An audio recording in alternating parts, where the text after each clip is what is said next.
Joining me right now, JAG lawyer Geoffrey Corn and South Texas College of Law and retired Army General Bill McLain. Gentlemen, I want to thank you both for joining us this morning. General, I want to start with you. I want to play something that a listener said earlier this morning. Get your thoughts on it. The old Army was no different than they are now. Once your duty's over and you get a little time off, they think you're healed.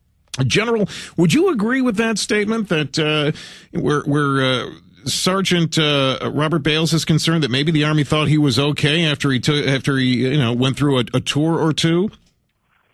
Well, maybe so. I think the real issue is, without commenting on Sergeant Bales himself directly, is that Army leaders, including the retired Chief of Staff, have testified before Congress how stretched the forces are thin.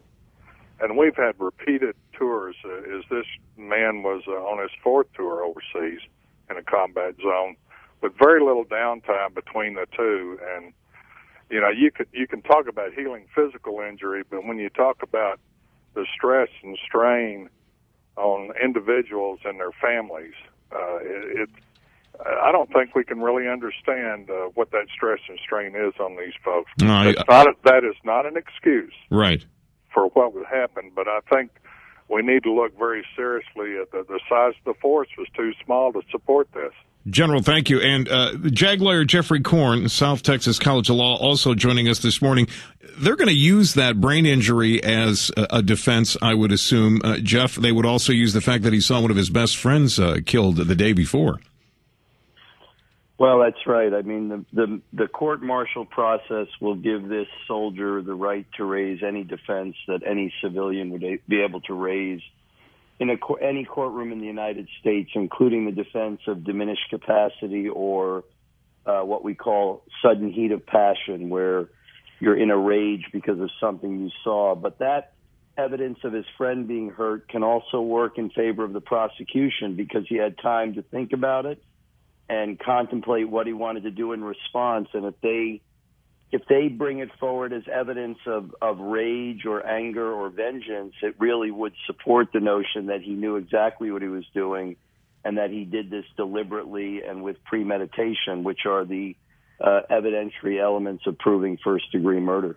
Gentlemen, I want to thank you. Hang on. When we come back, JAG lawyer Geoffrey Corn and retired Army General Bill McLain joining us. Gentlemen, I want to ask if there are other soldiers, maybe human time bombs, that are right now on the battlefield that could have this same kind of reaction to certain stresses. Should we be looking for it in other soldiers?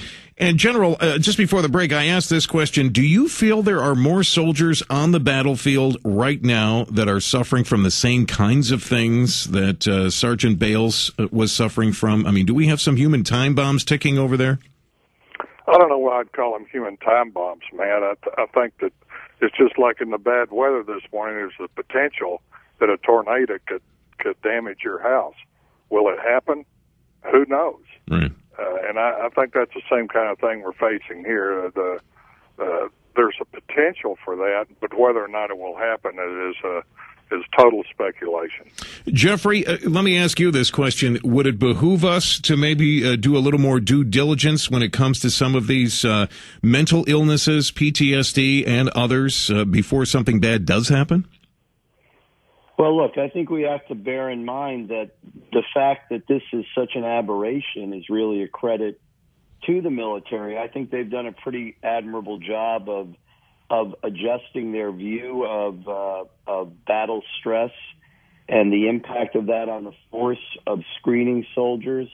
I mean, as the general says, is there a possibility that someone will slip through or somebody will just snap and commit a terrible act like this? Yes, it's always possible, but we've been in this war now for over 10 years. We have only about 1 to 2% of the American people that are bearing the burden of this war, and incidents like this continue to be an extreme aberration. And so I think that that's an indicator that the process is working pretty well. But you can bet that leaders all across the force are now being told to be extra alert to these type of indicators. I'll bet.